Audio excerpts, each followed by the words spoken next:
Assalamualaikum warahmatullahi wabarakatuh.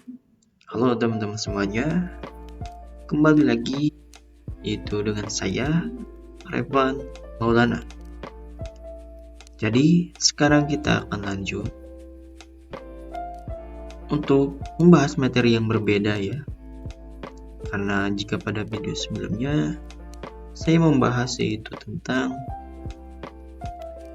open source ataupun sistem administrasi pada Linux. Nah, sekarang kita akan membahas yaitu network fundamental, yaitu materi dari Cisco CCNA 200/301 part 1. Nah, jadi untuk materi Cisco ini akan ada 2 part ya. Oke, jadi kita akan lanjut untuk membahas yaitu network fundamental. Jadi ada pembahasan apa saja sih yang akan kita pelajari? Oke, pada bab pertama ini yaitu network fundamental akan ada 4 pembahasan ya.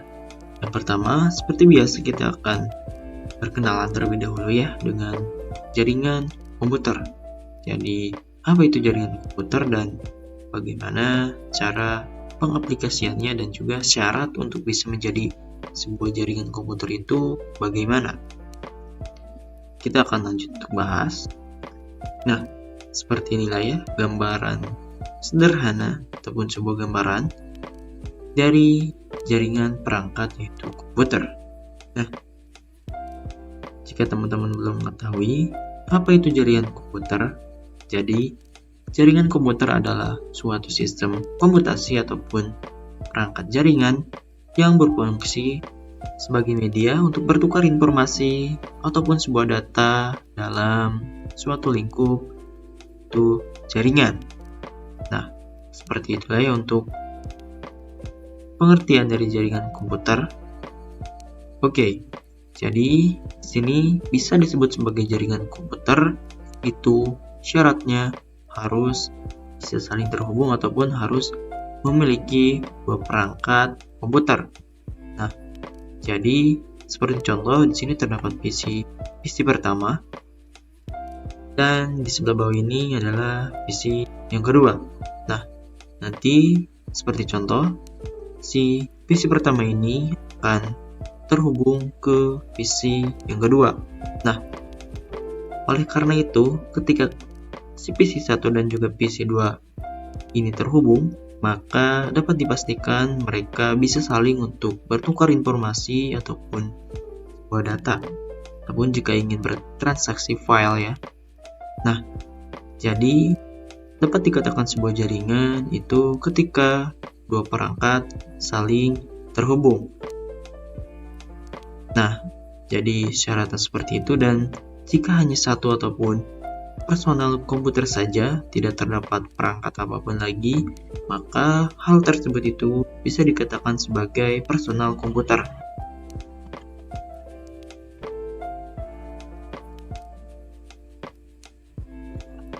Maka hal tersebut itu dapat dikatakan sebagai personal komputer dan tidak termasuk ke dalam jaringan komputer.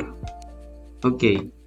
Jadi, nanti kita akan membahas lebih lanjutnya mengenai materi yaitu jaringan komputer pada software yang akan kita gunakan ya. Jadi kita akan belajar subnetting dan juga yang lainnya ya. Jadi kita akan belajar subnetting dan juga yang lainnya seputar dengan jaringan komputer. Oke, kita akan lanjut untuk membahas poin yang kedua ya, yaitu untuk mendownload dan juga menginstal Cisco. Nah, seperti yang teman-teman ketahui bahwasanya Cisco adalah sebuah software di mana software tersebut itu mendukung kita bisa membuat suatu gambaran ataupun simulasi jaringan komputer pada sebuah laptop ataupun komputer kita. Jadi, kita tidak perlu secara fisik untuk mempraktikkan simulasi dari sebuah konfigurasi jaringan komputer. Nah, jadi software ini sangat membantu sekali ya bila ingin berlatih untuk membuat suatu topologi ataupun mengkonfigurasi sebuah jaringan. kita bisa langsung saja untuk praktikannya. Di sini pertama-tama teman-teman bisa buka saja browser teman-teman, dan di sini saya rekomendasikan untuk memakai browser bawaan. Di sini saya menggunakan Google Chrome dan teman-teman bisa langsung saja untuk login. Oke. Di sini teman-teman bisa langsung untuk ketikkan saja itu Cisco paket Treasure.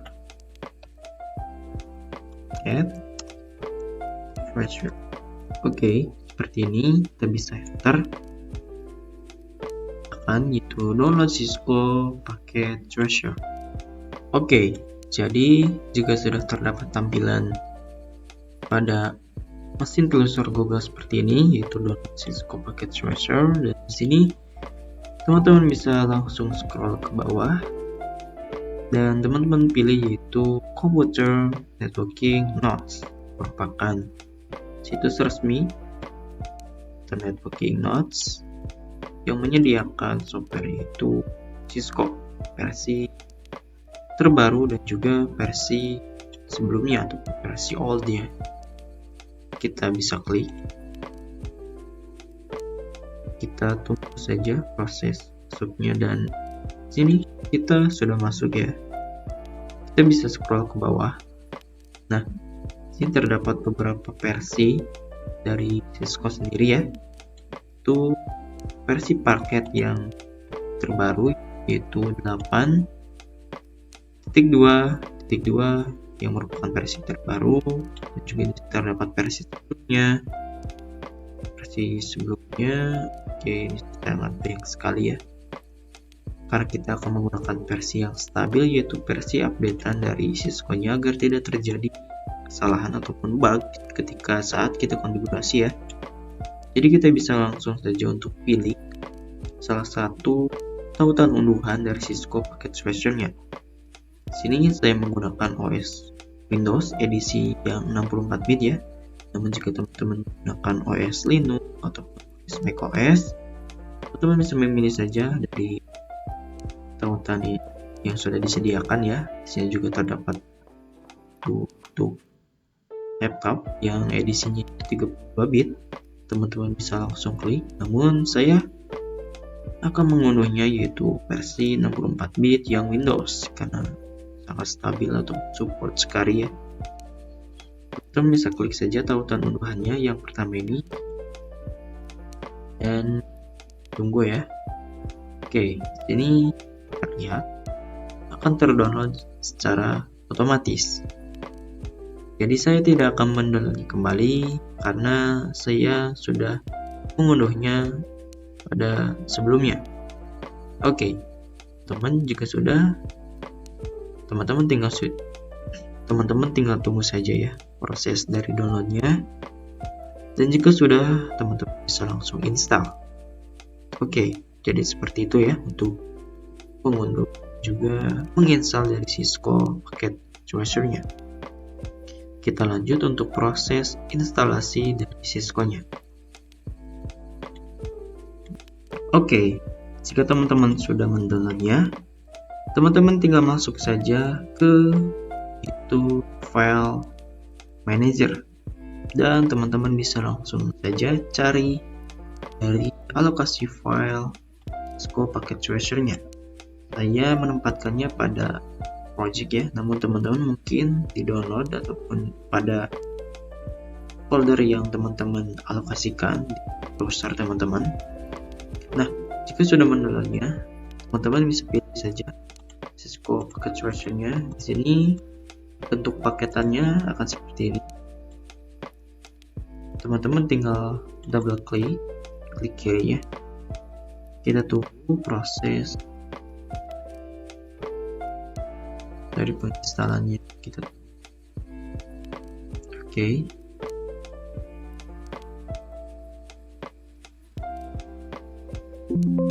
Nah, sini saya sudah installnya ya. Kita akan install dengan versi yang terbaru. Kita yes saja. Are you sure? Complete remote Cisco Treasure. Kita yes. Dan Yes. Oke. Ya, akan coba untuk update-nya dari versi sebelumnya ke versi yang sudah saya download tadi.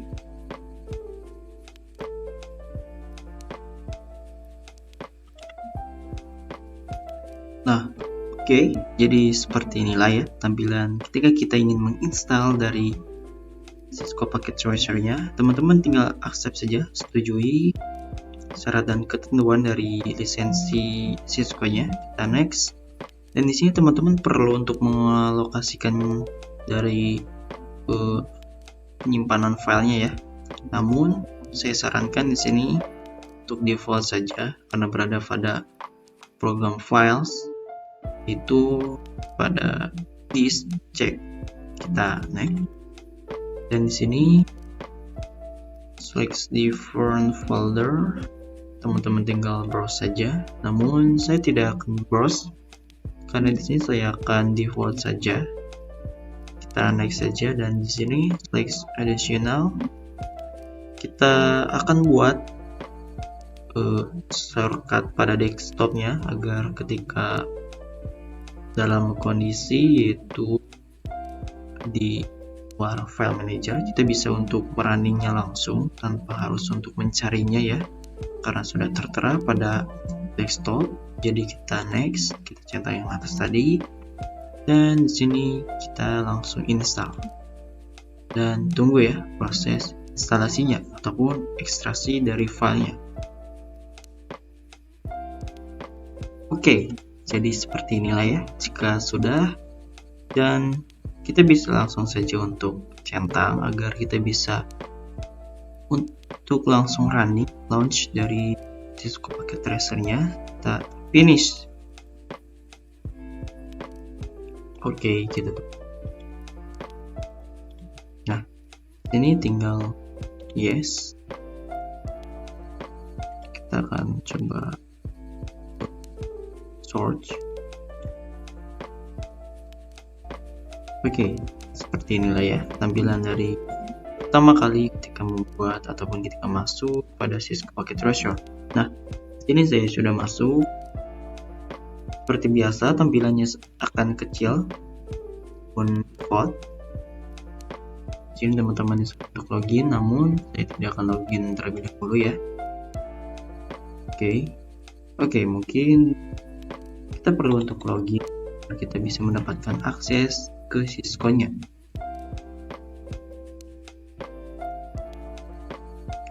Kita tunggu.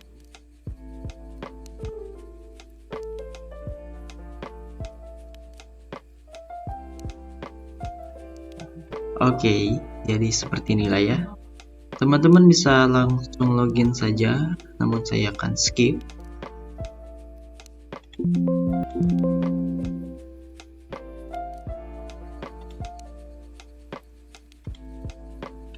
Oke, jadi saya sudah memasuki proses login tadi ya.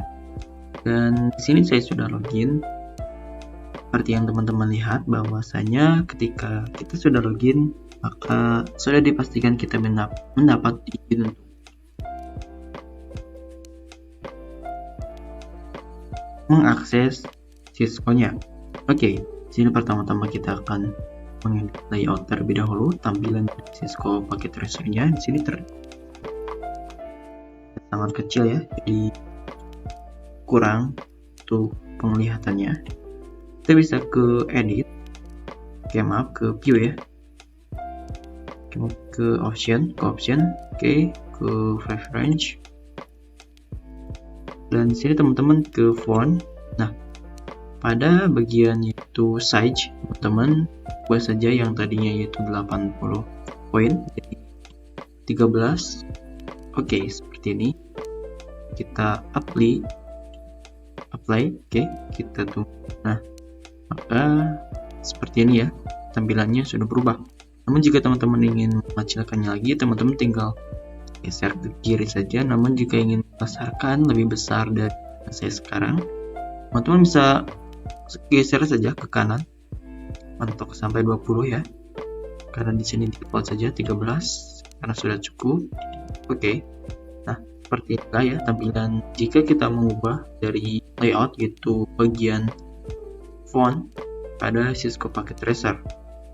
Sini teman-teman bisa lihat terdapat beberapa perangkat ya, dan network device and device komponen yaitu terdiri dari Kinect IC, dan terdapat connection yaitu sebagai penghantar sinyal, mungkin kabel ya yang lainnya, dan yang di sini masih banyak. Dan kita bisa lihat pada bagian in device ini, kita klik laptop, kita tambahkan, kita klik lagi, kita tambahkan, dan kita atur. Dan di sini teman-teman bisa pilih connection yang gambar petir seperti ini, dan teman-teman pilih saja yang pertama yaitu bergambar petir seperti ini saja. Di sini masih banyak ya dari jenis kabelnya. Kita akan mempraktikkan yang besar terlebih dahulu. Teman-teman bisa klik pada PC bagian yang pertama, lalu sambungkan atau sandingkan dengan PC bagian kedua. Nah, jika sudah seperti ini, maka arti kita sudah terhubung.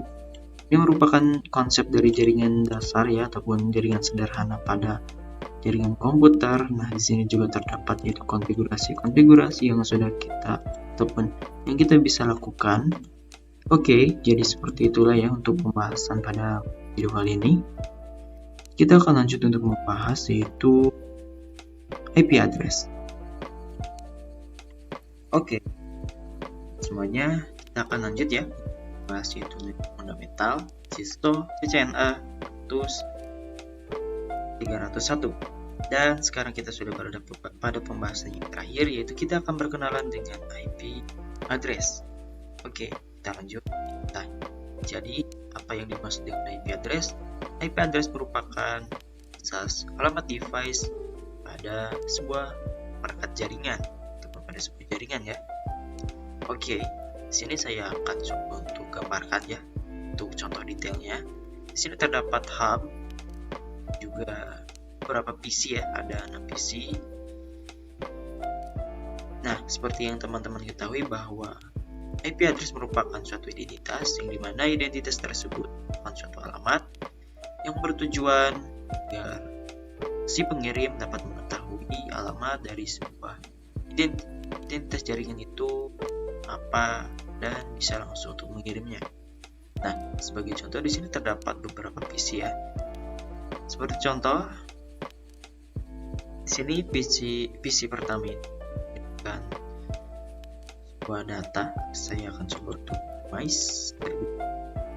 Oke, sebagai contoh di sini pada PC pertama itu memiliki IP itu 192. Oke. 192.168.1.1.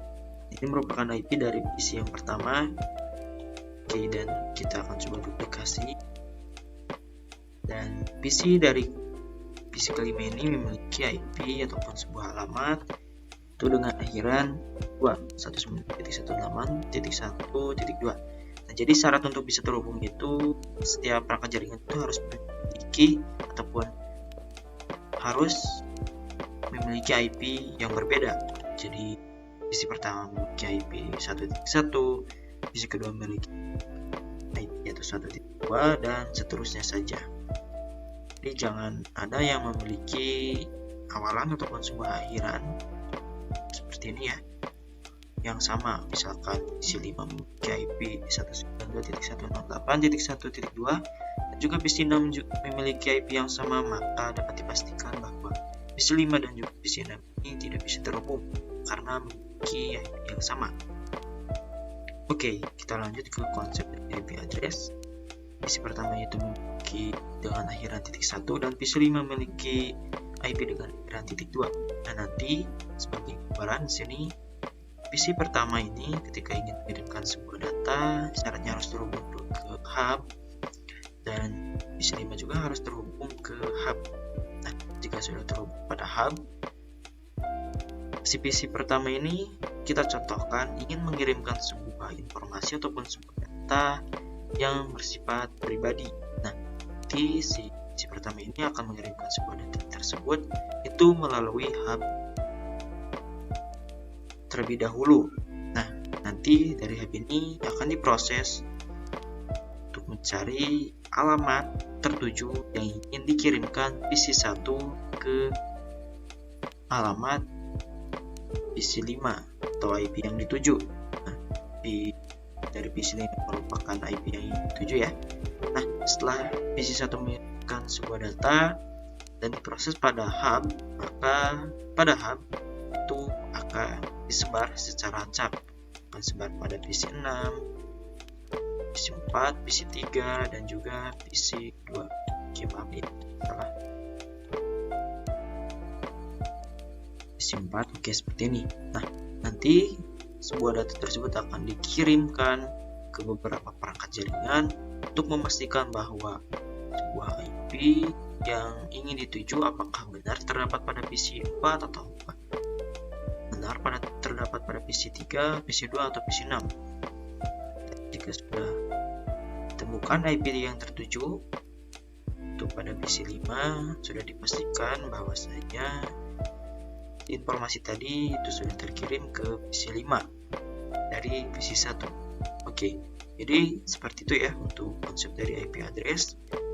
Mungkin teman-teman jika ingin lanjut untuk memahami lebih dalam lagi, teman-teman ikuti saja pembelajaran materi kali ini ya. Oke, sampai jumpa pada bab selanjutnya.